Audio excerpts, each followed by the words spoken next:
From 10,000 applicants, these 10 ordinary people have been given the chance to catch a killer in a new television murder mystery game. In the fictional town of Blackwater, a horrific murder is about to take place, a murder the contestants will compete with each other to solve.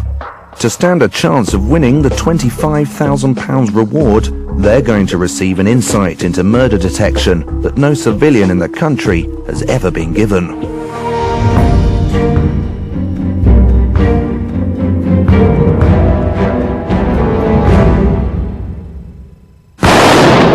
In order to succeed in the murder game, they all have to use for real all the knowledge and techniques they'll learn in training. The skills they fail to master and the information that passes them by will come back to haunt them once the investigation gets underway.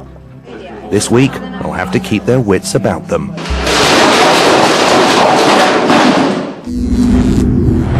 Up until today, their probably only connection with the police has been through TV or if someone's got a speeding ticket. The thing that I'm looking forward to the most is being able to find out the trade secrets of being a detective.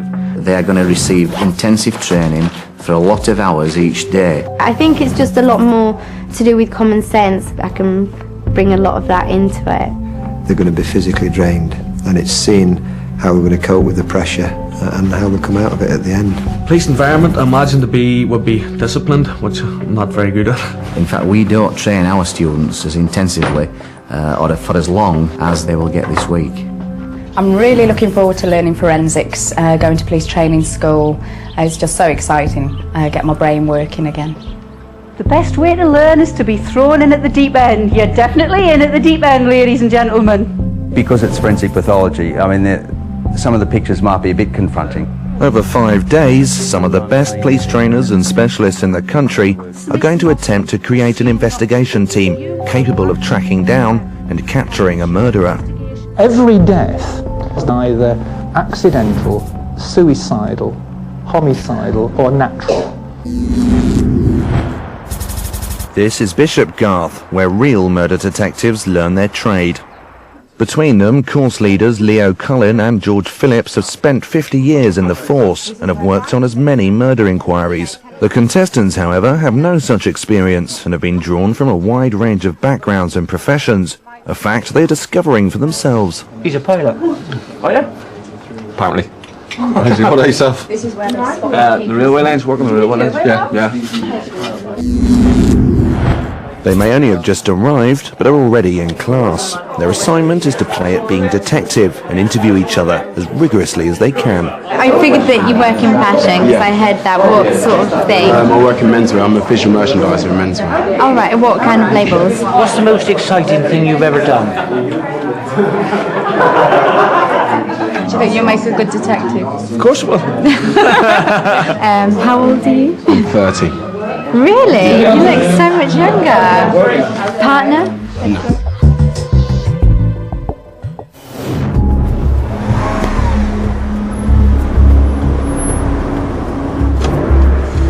Hola, me llamo Melanie Sainz, tengo 21 años. A este momento no trabajo, pero antes bailaba gogo. I think everyone's always been fascinated about murders and crime, because murders and crimes is something that you're not allowed to do. So the thought of being able to see why someone has done a murder really fascinates me. Melanie was raised in Mallorca, but now lives above her boyfriend's London pub, where, having retired at the ripe old age of 21, her lifestyle affords her the time to indulge her two main interests: horse riding and armchair investigating. I've always been the sort of person, I love all the crime programs and always say, the first 2 minutes, he did it, and I always used to get it right. So I think it's just a lot more to do with common sense than anything else, which I hope I can bring a lot of that into it. One thing that Mel's got going for her, she's got a very methodical mind. She'll go take her time and do everything right, double check things. Everything is neat and tidy and organised before she'll go on to the next stage. If I do win the show, I will prove to the world, that I'm not just a dumb blonde dancer, that's not going to do anything with her life. Last night, the trainee investigators were told that lessons would begin at 9 o'clock. What they weren't told was that Leo would be waking them up at 6:30 with an unpleasant surprise.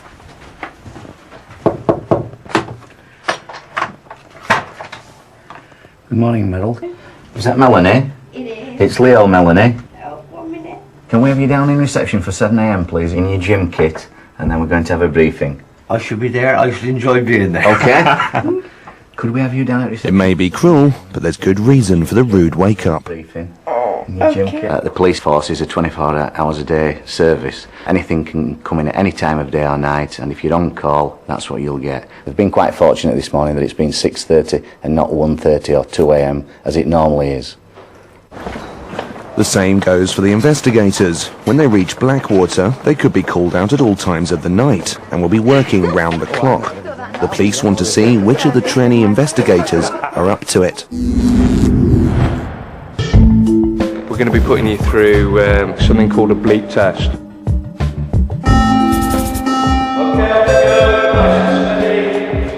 The infamous bleep test is one of the benchmarks used to gauge the condition of aspiring police officers.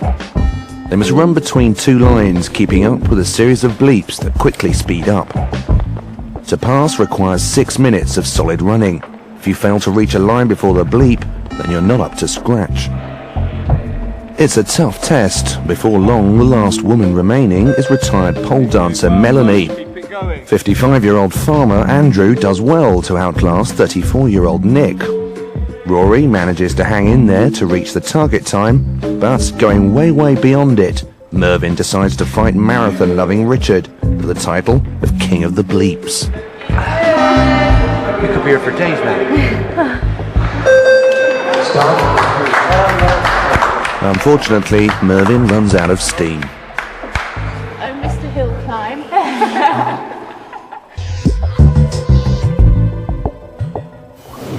Hi, I'm Mervyn, I'm 30 years old, I live in Hackney, London, and I'm a visual merchandiser.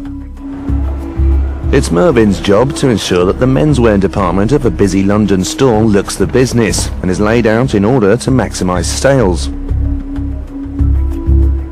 One of the qualities that I've got is that I've got a good eye for detail, and that's probably what I've taken on board from my day-to-day work activities.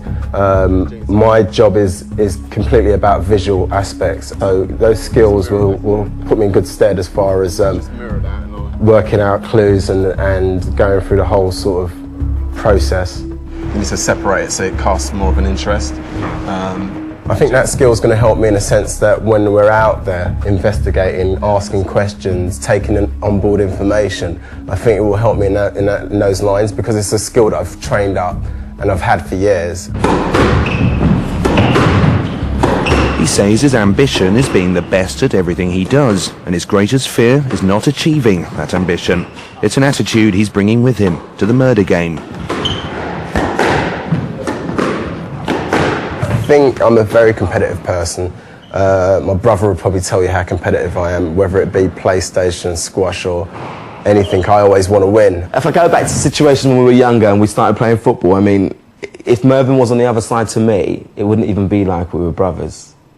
I mean, we've been pulled apart when we were younger because he's so competitive. For me to say to you right now, I just want to participate, I just want to be here because I just love the experience of being alive, because I want to be here, because I want to win the competition.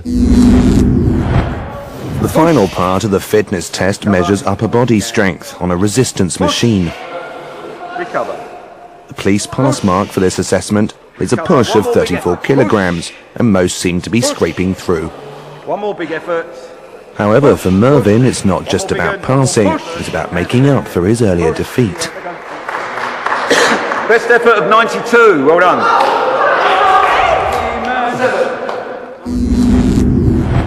By 9 o'clock, the trainee investigators are in class, brainstorming the qualities they'll need as criminal investigators.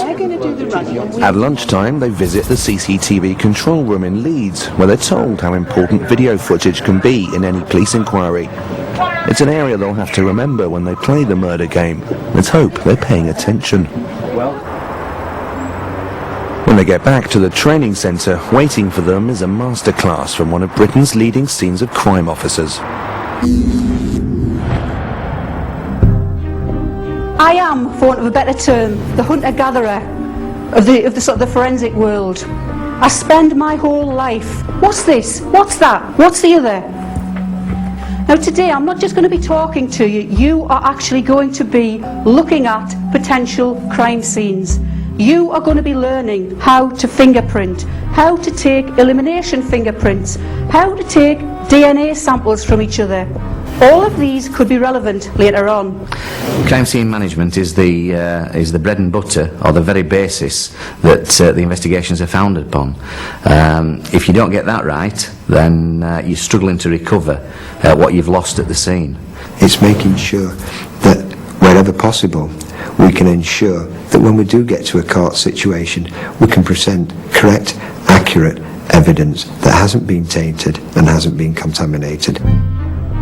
Almost everything Jill teaches the trainee investigators today will be tested in the murder game. They quickly realise how crucial the session is and start scribbling furiously. Your scene is whatever it turns out to be.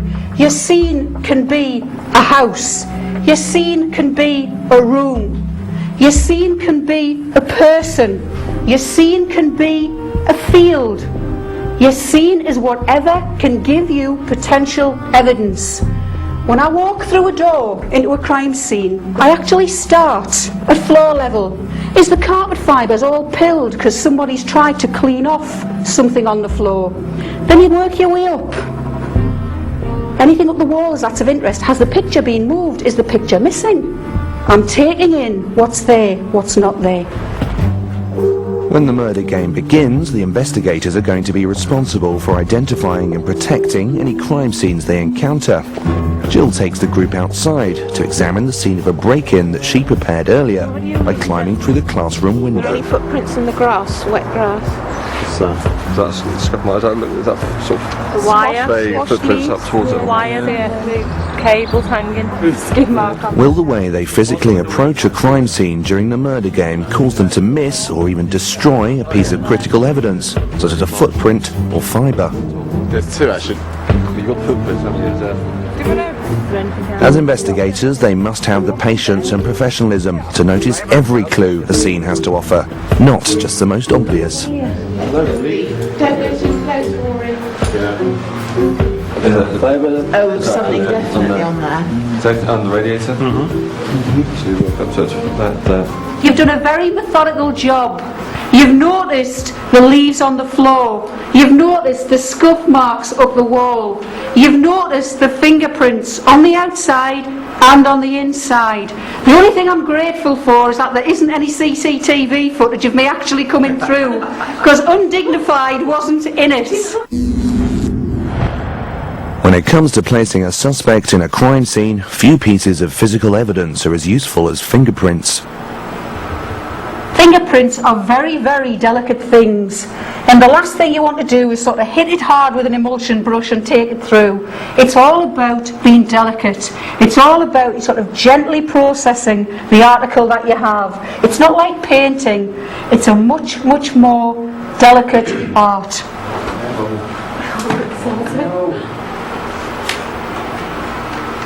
The best way to learn is to be thrown in at the deep end. You're definitely in at the deep end, ladies and gentlemen.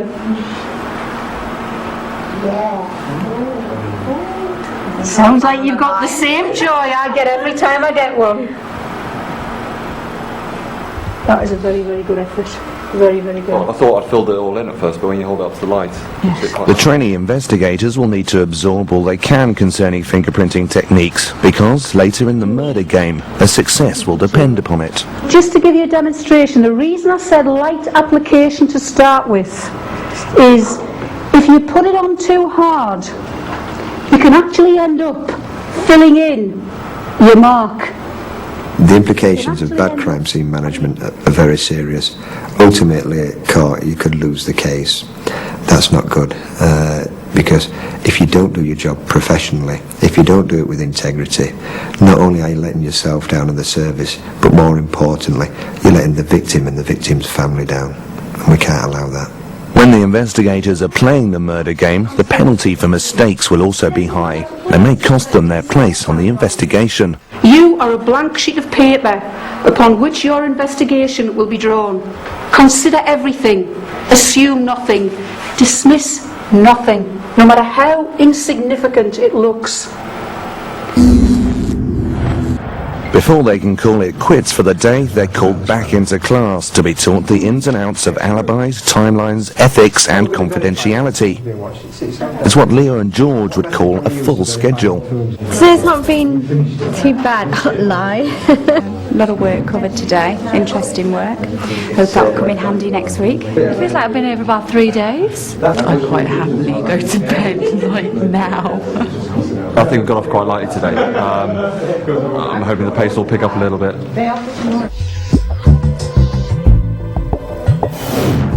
My name's Richard Sharrocks, I'm 32, I'm a commercial pilot and I'm married to Julie. We live in Northumberland with our budgie, our 2 dogs and our 2 horses.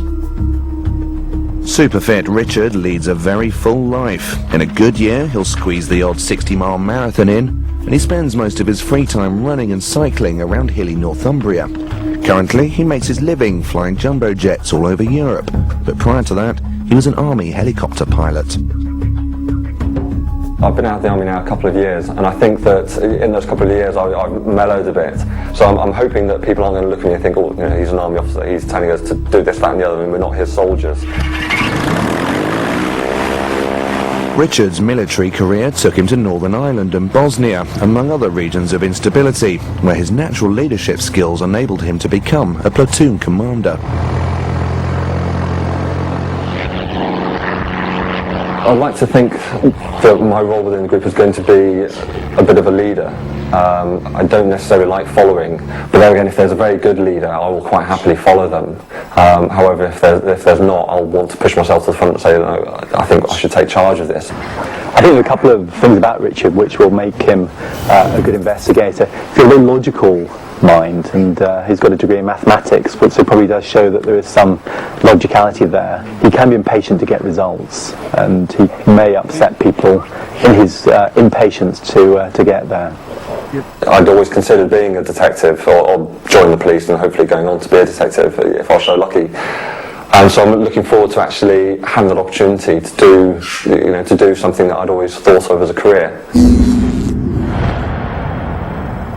One of the biggest problems for the police is on the identification front. So what we decided to do was stage an incident on the Monday afternoon whilst the students were having coffee. The lady came down the stairs and dropped her box, which made such a clang that everybody looked. I have to say that as the thing dropped, whether it's the housewife in me, but the first thing I was thinking of was picking up all this mess. 3 or 4 of our wonderful investigators rushed to help. Anyway, she picked up all these things, or we helped her as well, and then she scuttled off. Nothing more was thought of it. And so it was quite a surprise the next day for them to suddenly make us all think about that incident again and say, right, describe that woman. Yesterday, the trainees were asked to identify the qualities they as individuals would need as investigators. The whole group felt that being observant was among the most important. They were right. Although barely a day has gone by, they are finding their memories poor allies. What are we going to start with? Male, female. We're all going female? White female. 5'4" to 5'6", I thought. I'm short. 5'4". Anything less than 5'3". Going. Right. Identification is a difficulty in that various people could view an incident and have a different perception of what that person looked like that was involved in it. I just put fairish. Fairish. Well, I was going to say plain. Plain looking then. Is that what you're saying, Aldo? She want my cup of tea, Leo. Anything else on? They won't find their flaws so amusing when they're playing the murder game. If their powers of observation let the investigation down, they'll be facing elimination. So we've got a white male, female, mousy blonde, fairish hair. It's short, it's wavy, it's straight. Between 27 and 40. She's plain looking and she's got pale skin with freckles. Do you see how the difficulty with identification issues? It's like I said yesterday, some things that you don't think are significant at one point of the inquiry can turn out to be very significant further down the line. I thought it was a chap.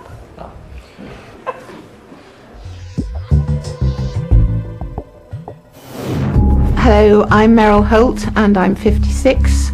I have 2 daughters and 5 grandchildren, and I live in a village in Gloucestershire.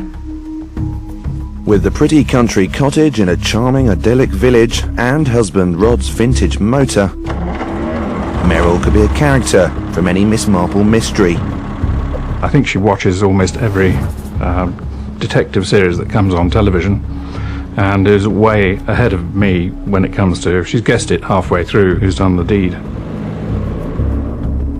And so this is an opportunity as near as possible for her to do that in real life.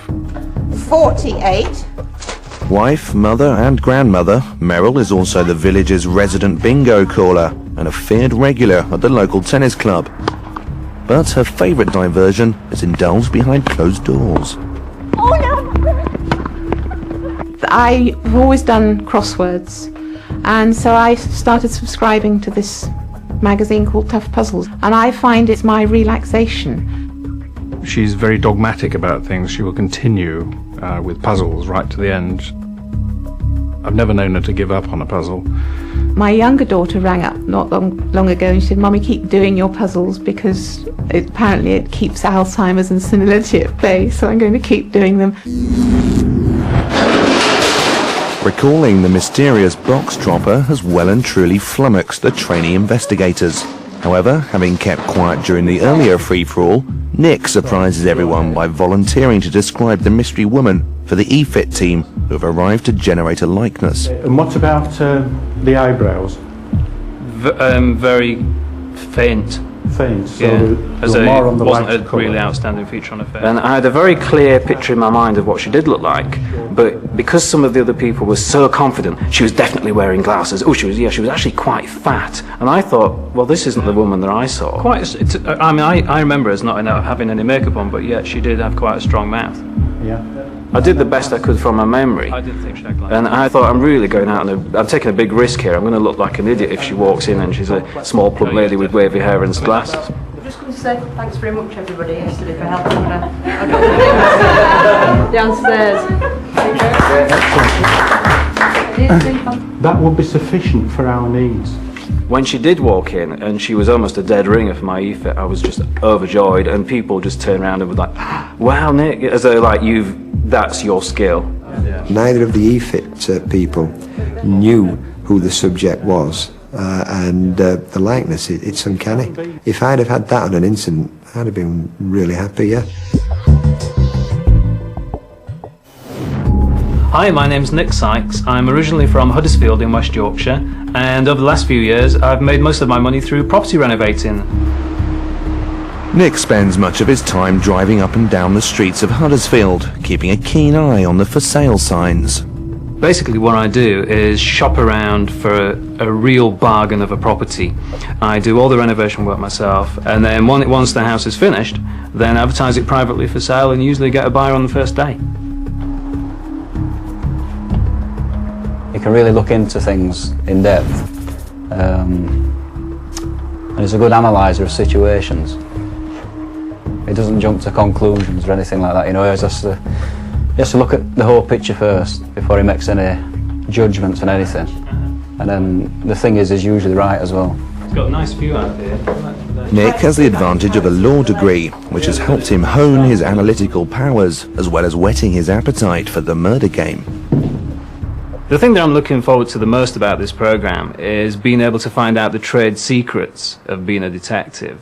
By instinct, I'm quite a nosy, kind of investigative kind of guy, and I like to kind of know the full facts about everything, and I don't like to be kept in the dark. So to be able to find out how the police operate and how they would investigate a murder is fantastic. You know, who gets in regular life the chance to do this? One of the immediate tasks the investigators will face when they play the murder game is bagging evidence at the scene of the crime. If they aren't paying attention now, some may fall at the first hurdle. I've got a number of items, clothing, instruments, things that could be evidence in relation to your journey over the next few weeks. So I'm going to ask you to package these particular items as you feel they should be packaged. Actually, pass the pencil. Just pop it straight in there and it goes label it up straight off to the scientist desk, yeah. Do you want to put it in the bag? I don't think so. Hi, my name's Sarita Raval. I'm 29 from South London. I used to be a recruitment consultant, now I'm not. Sarita jacked in her high-flying career to start a new one behind the scenes in the theatre. However, it's the interrogation skills she honed in the hard-nosed world of recruitment that will stand her in good stead. She's very good at asking probing questions. If anyone has a secret, she's going to find it out. Much to my disappointment and her other friends. We can't keep anything from her. So I think that helps. I think I'm quite observant. And I think it's one of the skills that's probably going to be required, and probably the ability to get on with people. Having previously made her living evaluating people's strengths and weaknesses, she can be honest about her own. And of course it'd be nice to win, but I'm impatient and I can be quite forgetful, which in a show like this are probably the worst qualities you could ever have, because you've got to work with other people and I don't think you could afford to forget.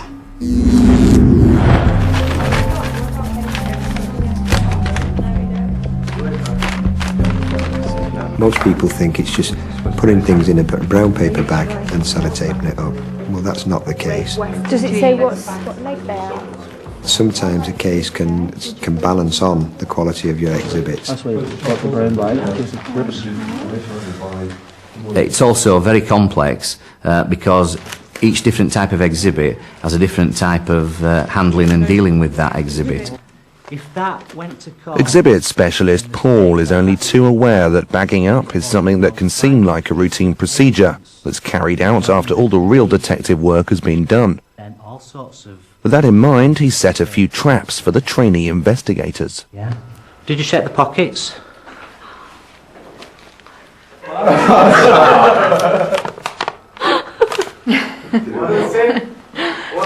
It says, I did it, Paul Martin. Thank you very much. Richard and Meryl also missed a trick with their item. Did you notice it was a mask? No, we didn't. Yeah? No, we didn't. So it's worth just having that little bit of a look. In the bag, you could... It's slip-ups like these that cost cases. Once again, the trainee investigators have been confronted with their shortcomings as detectives. Go on! Get back! For the second time, the trainee investigators find themselves in the gym. The characters they encounter in the murder game will behave as unpredictably as people do in real life. The trainee investigators must not shy away from physical contact when necessary. Tonight's lesson includes a few simple tricks for escaping unwelcome contact and baton techniques. They are all skills that are highly effective once they've been mastered, but rather dangerous before then.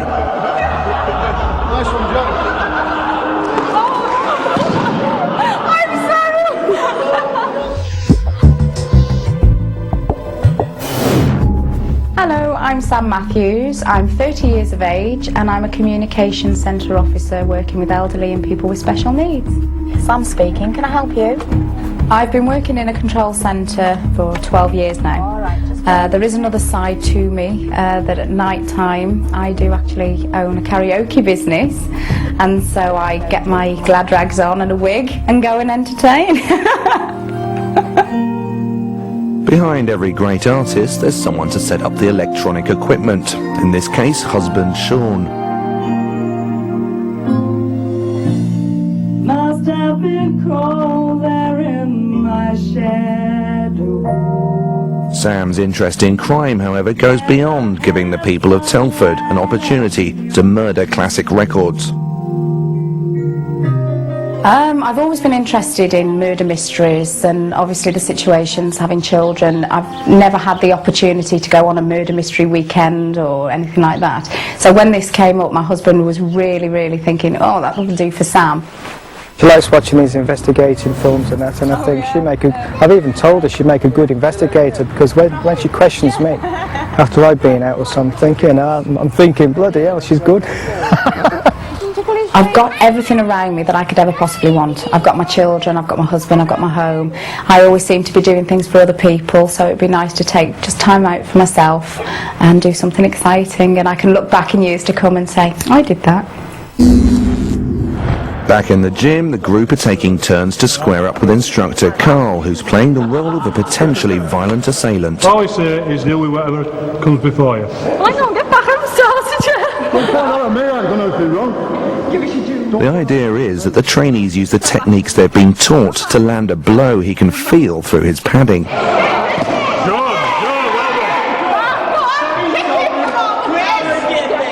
Christine's newly learnt double palm strike doesn't have the desired effect, so she tries out a slightly unorthodox move of her own.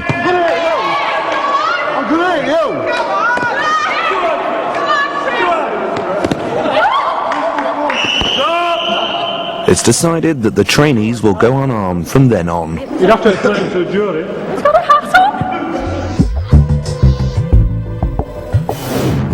Hello, I'm Christine Rose. I'm 30-something, which I'm not going to disclose. I'm married to Malcolm. I'm a housewife, and I'm a very busy housewife, actually. Christine is one of the few mums in Britain who can justify the size of the car they use for the school run. Christine's 8 children, Sammy, Cindy, Rosie, Jessica, Daniel, Luke, Martin and Katrina, were all born more or less back to back, and their mum's not ruling out the chance of more additions to the Rose family. She likes a challenge, and I think, to be honest with you, she'd be very good at being a detective. She's a very nosy person, so that helps. At Christine's request, builder husband Malcolm designed the extension to their Warrington home to give Christine a 360-degree view of potential disturbers of the peace. It's not that I'm a nosy person and I try not to be. No, I like being nosy. I'm not nosy in a nasty way. I'm not maliciously nosy. You know, like, I'm just generally curious. With all her children still living at home, there's plenty to keep her occupied for now. One thing they've taught her is not to take things too seriously. I've got a good sense of humour, and I think you're going to need that. I definitely think after a couple of weeks, you're going to need it. And I hope everybody's got a good sense of humour, or they'll be fed up with me. Hello, what are you doing here? I'm just burgling the house.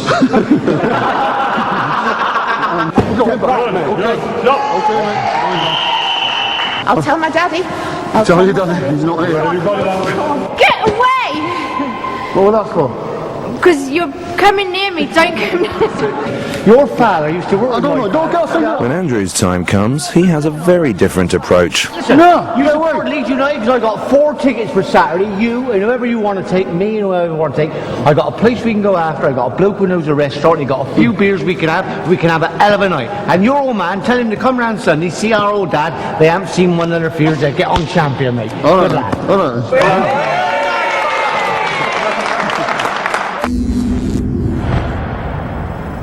Okay folks, my name's Kath Sanderson. I think we've met before, haven't we?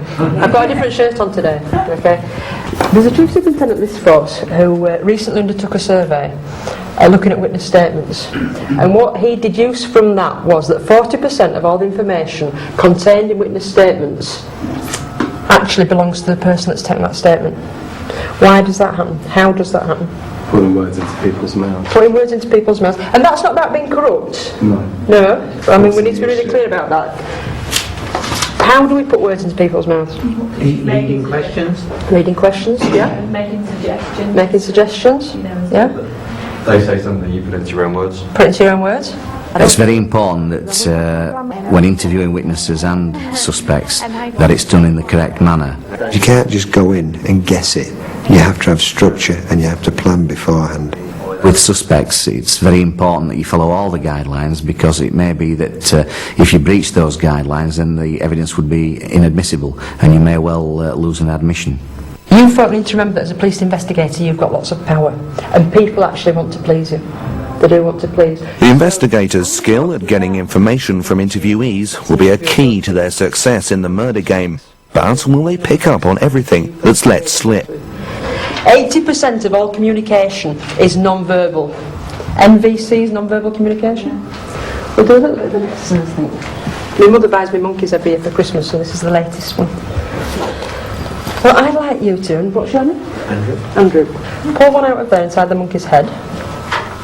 Okay, and that will give you a mood state. If you'll stand up here now and non-verbally express that mood state, non-verbally.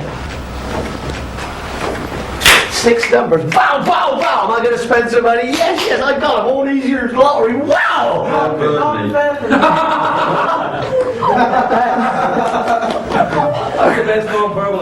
That was good, that was good. And some, if you know what he's trying to express, what mood? Excited, yeah, you got that.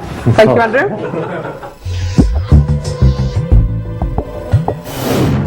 Hi, my name is Andrew Weaver. I live in the West Country and I'm a farmer. I have 2 children, Emma and Nigel, a wife called Andrea and a dog called Gizmo.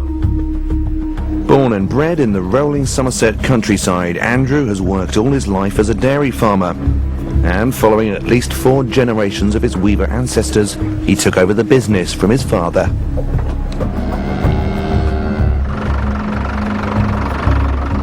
Asked to describe his life in 5 words, Andrew shows content but unfulfilled. After 50 years of farming, it appears he's looking for a bit of novelty. When I saw the program advertised, I thought that would be absolutely fantastic for me to exercise my imagination, solve a crime, be in a different environment, and to actually do something completely different that lots of people would actually give their high teeth to do.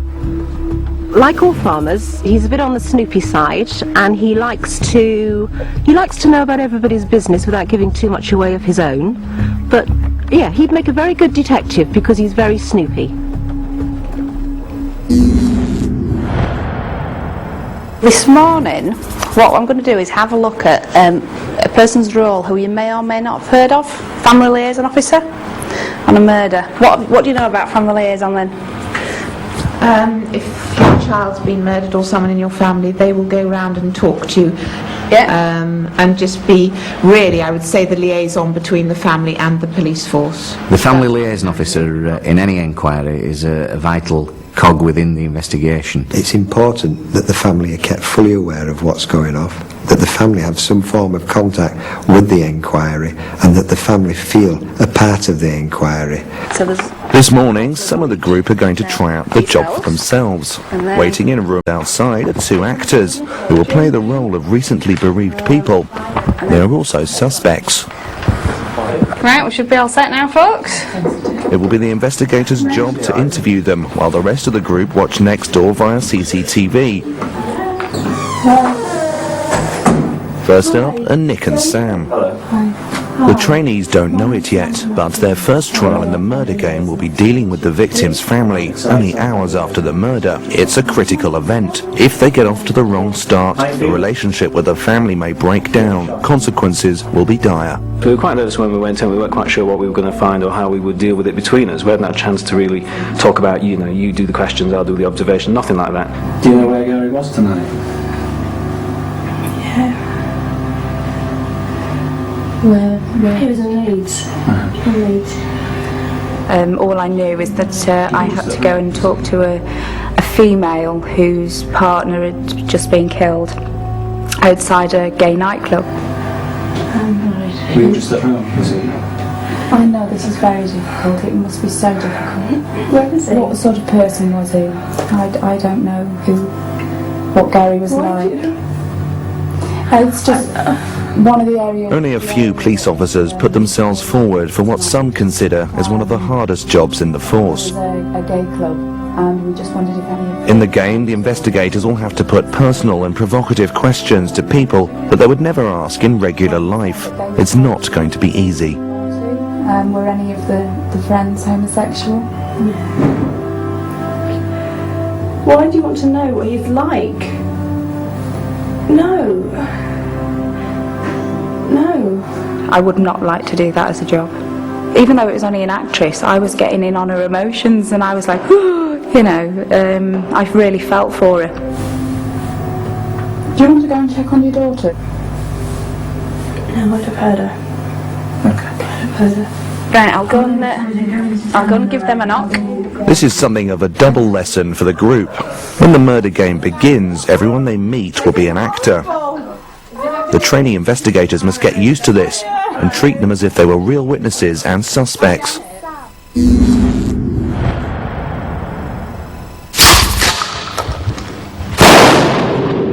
The trainee investigators' hard work in the classroom has been rewarded with an evening trip to the force's firing range.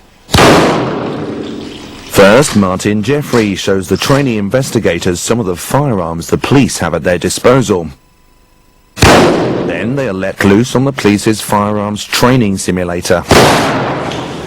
How they perform will reveal the speed of their reactions and if they can remain calm in a crisis. Hey,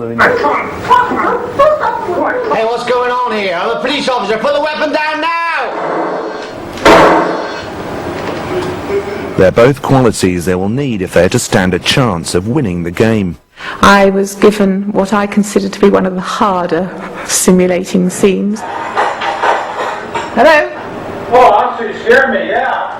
Fuse is burned out of the house. I needed a knife to get the fuse out. It was confusing, very fast, and I made a complete idiot of myself. Okay, no problem. I can imagine it kind of looks kind of funny, doesn't it? No, put your hands up now, please. Oh God, that was awful. You know, I'm thinking so bad. I was, of course, I had to gum up straight away. Guilty before innocent.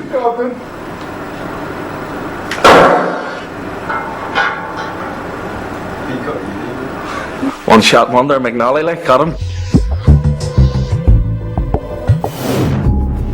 Hello, my name's Rory McNally from County Tyrone, Northern Ireland, living in London, occupation working on the railway lines. Outside his job in railway maintenance, Rory is a self-confessed couch potato who loves to joke and loaf in equal measures. However, it would be a mistake to write him off. Well, my best qualities for being a good investigator would probably be I'm a quick learner. Like, you only have to tell me something once, like, it'll stick in my head. And plus, I find myself cute. Cute being, suss things out very quickly, you know what I mean? Very often if he's given something to do, particularly maybe if he's up against it and he's maybe not expected to do it, then he'll really apply himself and be determined to succeed in whatever task he's been given. Put your hands above your head! On, please! I think he's dead. Oh, right. Oh, okay. On, please! Look at the weapon! Ease now. Police, come out of that room! Police, come out of that room! Put your weapon down! I killed them both!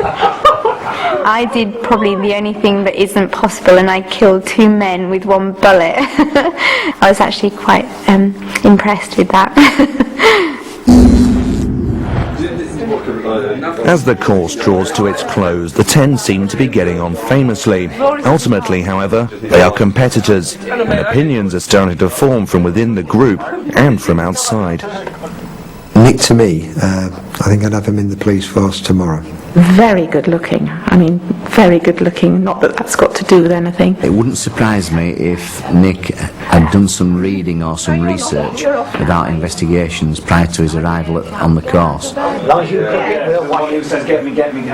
Andrew, I think, is very knowledgeable. On speaking with him, he certainly had more knowledge than what he displayed in class. I'm not sure what he would bring to the team. He didn't interact with the group as much as I expected. That may be a problem.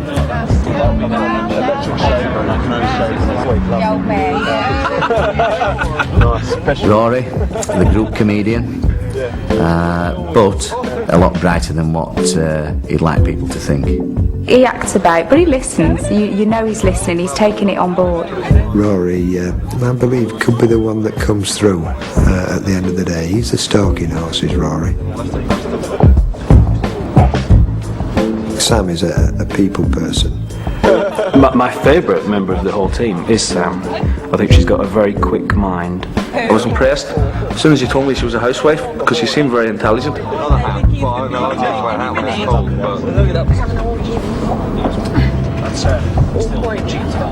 Sarita I found a bit posh at the start, but I got to know her and she was a nice girl. Very laid back, very chilled, nothing seems to bother her, nothing seems to faze her. Out of everyone in the class, she was the sleepy one. She'll have gained the knowledge and she'll have stored the knowledge, but whether she can be bothered to use it is another matter.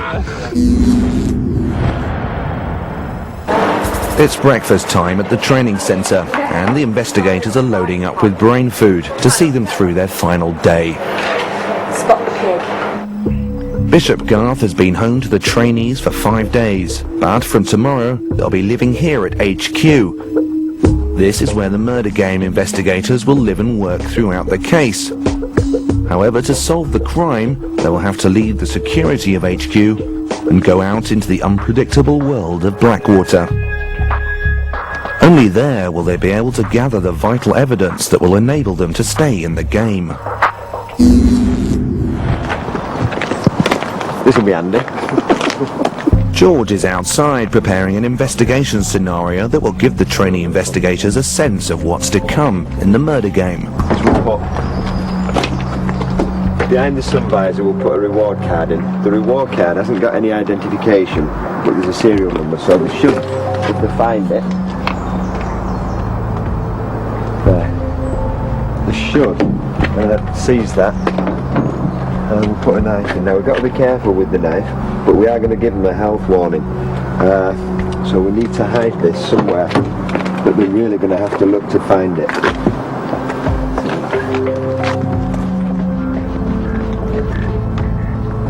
He's hiding a number of items of potential value as evidence inside a car and around the training centre's exercise house, where a pretend murder victim waits amid what police professionals would call an orgy of evidence.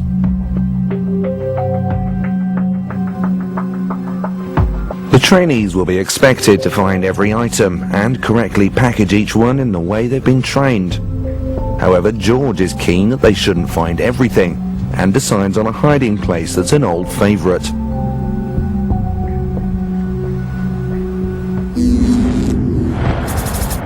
The police have been called to a disturbance at an address nearby.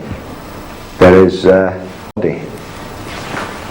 I need you to get down there, and I need you to get down there now, before anything happens to that house. What we wanted to do is build up towards the end of the course and try and put into practice what they'd been taught, what they'd learnt during the week. That was the theory. Although they must all take responsibility for securing the scene, they have been divided up to search the car and the house. We told them quite clearly before we left that all the equipment they needed was in that room and to bring it with them. They acted as individuals. They went to the boxes with the equipment in and just took what they thought they required, and you can't solve any investigation of that magnitude acting as an individual. This is the final dress rehearsal, a chance to try out everything they have learnt. When the murder game begins tomorrow, they'll be doing it for real. The exhibits you seize, retain, we will take them off you, properly sealed and packaged, at the end of the exercise. Look at the address, assess it, identify the number of scenes, deal with it. Who's got? Right. You guys have got the coordinates. Can we get them? With no one taking control, Richard assumes responsibility, or at least tries to. Yeah, we're now two teams, but in one unit. We're all working together. Okay, so I've got the coordinates. So those guys are going to do the inside of the house. So we'll do the outside. All right. Okay. That's fine. So. So they'll go in. Yeah, so do you want to put the box? Yeah. Here. We'll set up some cordons. Okay. Yeah. Richard dispatches Melanie to cordon off the scene. Unfortunately, the others are already standing in it, and without their protective search suits. If this were a genuine crime scene, by now any piece of evidence found outside the house may have been cross-contaminated, and therefore of questionable value in court. I'm prepared. Despite Leo's instruction, only Meryl bothers to suit up outside the cordon. Elsewhere, Christine's at the police line, taking her personnel logging duties very seriously. So your ID, please. Yeah. There you go. Proof of ID. Right, that's okay. Okay. No, I haven't, Leo. Rory, McNally.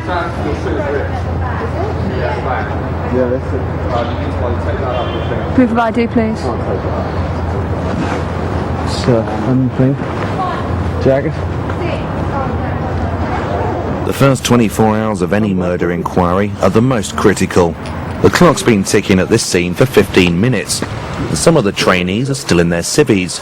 George is beginning to wonder why. One step When we got down there, it transpired that half of them had equipment and half of them didn't, and it was still in the class. 1, 2, 3, 4, 5. 5 people without suits. We brought them from the classroom. Get suited up, people.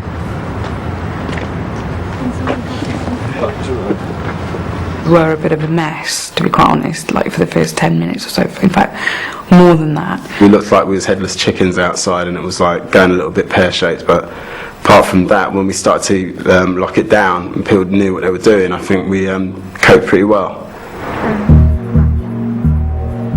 Having suddenly found their focus, the group splits up and they knuckle down to the business of searching the house and car. Right. The murder game will provide the investigators with plenty of chances to apply their searching skills, but few situations will be as straightforward or as comfortable as today's. Identity card that she was holding in her left hand. I found a note. Rain or shine, day and night, they will find themselves scouring locations for those pieces of evidence that may keep them on the case. Investigators who don't come up to scratch won't last long. For the first time being on a crime scene, I think they performed very well, to be honest. Worked well as a team. Strange when you see a live person. Well, not live, it's meant to be dead, of course, but strange when there's an actual person there. But I enjoyed it. Oi, look at that! Got a knife. Oh, great. This morning's exercise, it scared me. I don't know, it sort of suddenly seemed real. George seemed different. He was obviously sterner. He wanted to get us going. At least it's on the drop there. It made us appreciate that you're against the clock. So I think today's exercise made us learn to be more efficient in the first 10 minutes of getting there and allocating roles and allocating a structure to what we're trying to do. They're back. Someone's arm in the boot. You've still got to treat them gently.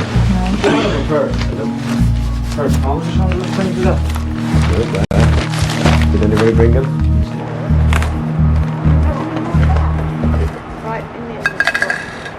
The thing that we've got to remember is that 5 days ago, members of the public, like we said earlier on, I wouldn't have them anywhere near a scene at this stage, but they've done well. They've tried really hard, and you can't ask no more than that. Leo, George and the combined expertise of Bishop Garth have done all they can to transform the contestants into an investigation unit capable of catching a killer. But only one of them will triumph in the murder game. I would think perhaps Nick and Mervyn would be the final two, because they're fairly evenly balanced characters. They get on with all the rest of the group, and they displayed the skills and abilities that you need as a good investigator. I think my first one would be Christine, purely because I think she's intelligent, I think she's got a lot of experience, and she'll get on with everyone. She could surprise a few people. And the other one, I think I've got to go with my heart and go with Merv, purely because he will get on with people. He is focused and he will work hard, and I think people will respect that. Right, ladies and gentlemen, as you're well aware, it's the end of the course that you've been attending at Bishop Garth, Wakefield. So to mark your presence here and the success that you've had this week, we've got one or two little mementos for you. So without further ado, if we can have Dame Meryl Holt And what you get in medal is a certificate to say that you've attended the Special Investigators course at Bishop Yard, an assessment of your fitness test. If somebody had asked me yesterday or the day before how my chances were, I would say middling. I would say I don't think I'll fail straight away, but I would doubt that I could get through to the end. As I feel today, I might go right at the beginning. I think I'll probably be out by the end of next week. I think my chances are very good. I'm not the loudest, and I'm not the funniest, and I'm not the one that falls asleep all the time. I am somewhere in the middle of all that. I think the start of the week, I think it didn't seem really that real, you know what I mean? I thought a holiday camp. But now I'd like to do well, and I feel I can do well in it, and I hope I do well in it. There you go, Sam. Thank you very much.